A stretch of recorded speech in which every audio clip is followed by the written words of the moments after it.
Hi friends, I am Dr. Rajendran, CMO ദീപം hospital. ഞാൻ ഇന്നിവിടെ പറയാൻ പോകുന്നത് ഇൻവെർട്ടഡ് നിപ്പിളിനെ പറ്റിയാണ്.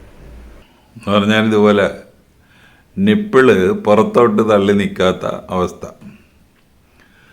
അപ്പോൾ സാധാരണ നമുക്ക് വേണ്ടത് ഇതുപോലെ നിപ്പിളിതുപോലെ പുറത്തോട്ട് തള്ളി നിൽക്കണം.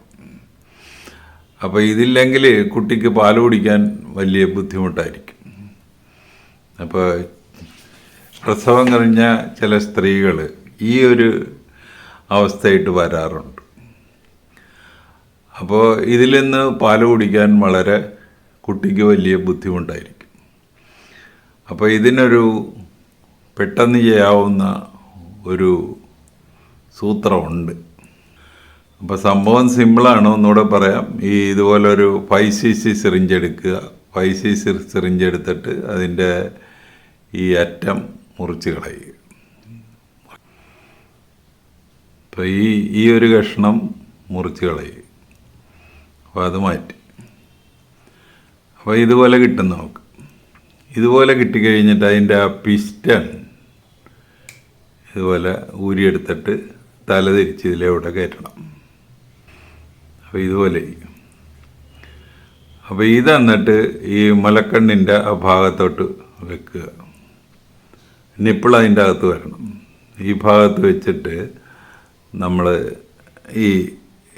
ഈ പിസ്റ്റൺ പതുക്കെ പുറത്തോട്ട് വലിക്കുക.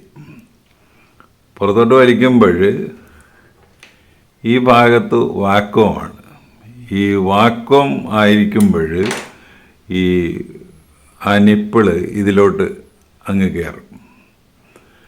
കയറി കഴിയുമ്പോൾ ഒരു 2-3 പ്രാവശ്യം, ഒരു ദിവസം 2-3 പ്രാവശ്യം ചെയ്ത് കഴിയുമ്പോൾ നമുക്ക് ഈ ടൈപ്പിലെ നിപ്പിള് കിട്ടും. അപ്പോൾ ഇതിൽ നിന്ന് പാൽ കുടിക്കാനായിട്ട് കുട്ടിക്ക് വളരെ എളുപ്പമായിരിക്കും. അപ്പോൾ ഈ വീഡിയോ ഇട്ട് കാണുക. കണ്ടിട്ട് ഇത് ആർക്കെങ്കിലുമൊക്കെ പ്രയോജനം ചെയ്യും. എന്ന് പറഞ്ഞു കഴിഞ്ഞാൽ നമ്മുടെ ക്ലിനിക്കിൽ ഇങ്ങനെ പല സ്ത്രീകളും വരാറുണ്ട്. അവർക്ക് ഞാനിത് പറഞ്ഞു കൊടുക്കാറുണ്ട്. അപ്പോൾ ആർക്കെങ്കിലും പ്രയോജനമുള്ളവർക്ക് വേണ്ടി ഇത് പറഞ്ഞു കൊടുക്കുക. അപ്പോൾ ഈ വീഡിയോ ഇഷ്ടപ്പെട്ടുവെങ്കിൽ ചാനൽ സബ്സ്ക്രൈബ് ചെയ്യുക. വേറൊരു വീഡിയോ ആയിട്ട് നമുക്ക് വീണ്ടും കാണാം. Thank you.